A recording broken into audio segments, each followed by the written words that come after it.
The Democratic Alliance in KwaZulu-Natal says the State of the Province address delivered this week has exposed the ANC's lack of planning and that the party's passed its sell-by date. The leader of the DA in KwaZulu-Natal, Francois Rodgers, joins me now for a further discussion on Premier Nomusa Dube's address. Mr. Rodgers, a pleasure to have you on the program this afternoon. So the DA has criticized the recent State of the Province address by the Premier, stating that it exposed the ANC's lack of planning and also suggesting that the party is past its sell-by date. Can you elaborate on the specific areas where you believe the ANC is failing? Good afternoon, Nhlanhla, and good afternoon to your viewers. Look, if you take some of the critical issues in the province of KwaZulu-Natal, let's just deal with two main critical issues, and that being water and electricity, which obviously has an impact on any economic investment and any development that we need in our province. The minister had very little to offer in that particular field. If I take electricity, for example, we've had load shedding now since 2007. That's 17 years of load shedding. For the very first time, she came up with a grand plan on how they were going to turn around the power problem in the province of KwaZulu-Natal. But you have to ask yourself, is this not just an electioneering plan? Because the ANC have had 17 years to be able to give us a plan. And then she waxes lyrically about the Toyota factory in Isipingo in Durban that have had to spend 800 million rand on their own power production to be able to run. So, you know, when it comes to our power situation in the province, there is just no solutions. People are left to themselves. And, you know, Toyota can afford 800 million rand. What about the small and medium enterprise, you know, businesses? What about those people? Many have had to close their doors because there's no reliable supply. And then when it comes to water, she spoke again, these wonderful words, catalytic water projects. You know, water's been a problem in our province for a long time. And it's not necessarily stemming around the storage of water.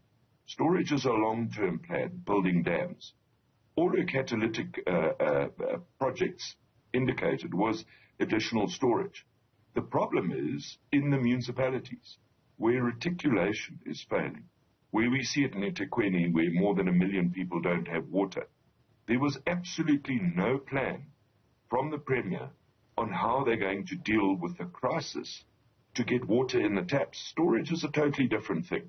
So it shows me, once again, that the ANC are absolutely out of touch with what's actually happening and what's needed on the ground of the province. Speaking about the Premier's promises, she made promises regarding various projects, and this includes the construction of a new palace for King Misuzulu Kazwelithini, and also the installation of cameras in traditional leadership villages.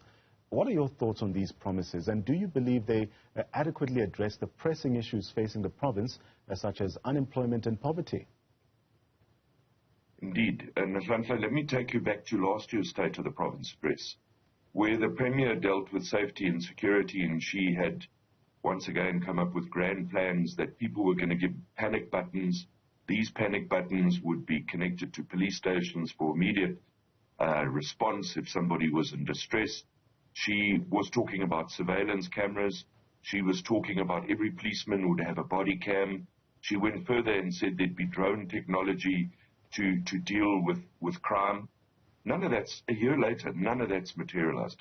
I haven't seen a drone flying anywhere, and I haven't certainly seen a policeman with a body cam.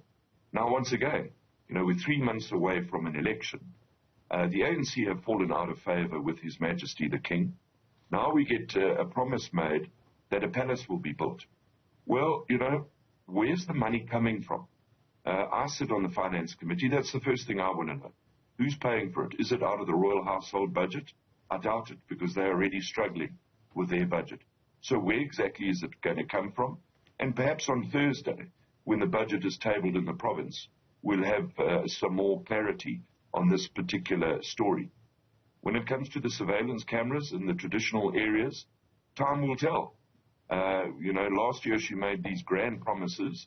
They never materialized. Where's the budget coming from? And the strange thing I always found about these promises at the stage of the province, there's never a deadline given. There's no date of when these projects will be concluded. It just appears to be pie in the sky, Alice in Wonderland type of promises. Mr. Rodgers, before I let you go, I want to turn to local issues. There have been reports of financial mismanagement and wastage in the municipality of Kokstad, with allegations of millions being squandered there. What steps does the DA intend to take to address these allegations and also ensure accountability within the local government structure?